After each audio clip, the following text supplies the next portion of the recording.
ব্যাপার, আমি এখন কি করব? আমার তো মোবাইলের ডেটা ফুরায় গেছে। কি করা যায়? ও, আমার প্রদীপ আছে তো। প্রদীপ কই? ও, এই যে জিন ডাকবো।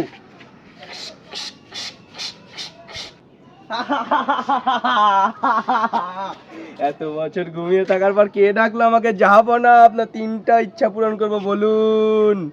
আরে জিন, তোমার 3টা ইচ্ছা পূরণ করতে হবে না, অন্তত একটা ইচ্ছা পূরণ করে দাও। আমার মোবাইলে টাকা নাই, আমাকে টাকা এনে দাও। হায় আমার মালিক, আপনি টাকা কি করবেন? আরে টাকা, আমি হলো মোবাইলের ডেটা প্যাক কিনবো। কি বলছেন? আহারে, আমি তো চাইলে আপনাকে সোনার পাহাড় এনে দিতে পারি। আরে বোকা জিন, আমি সোনার পাহাড় দিয়ে কি করব? সোনার পাহাড় দিয়ে তো আর আমাকে ডেটা প্যাক দিবে না দোকানদার। Data pack? এটা আবার কি জিনিস? হ্যাঁ, আর তুমি ডেটা প্যাক বুঝো না? তাহলে আমাকে ইয়ে করো, বিকাশ করে দাও। আমার তো অলৌকিক শক্তি আছে, সোনার পাহাড় এনে দিতে পারবো, কিন্তু বিকাশটা কি জিনিস আমি তো বুঝি না। আরে বোকা জিন, তুমি বিকাশ কি জিনিস এটাই বুঝো না? আচ্ছা ঠিক আছে, আজকে আর কিছুই লাগবে না, চলো তোমাকে বিকাশ শিখাই, চলো।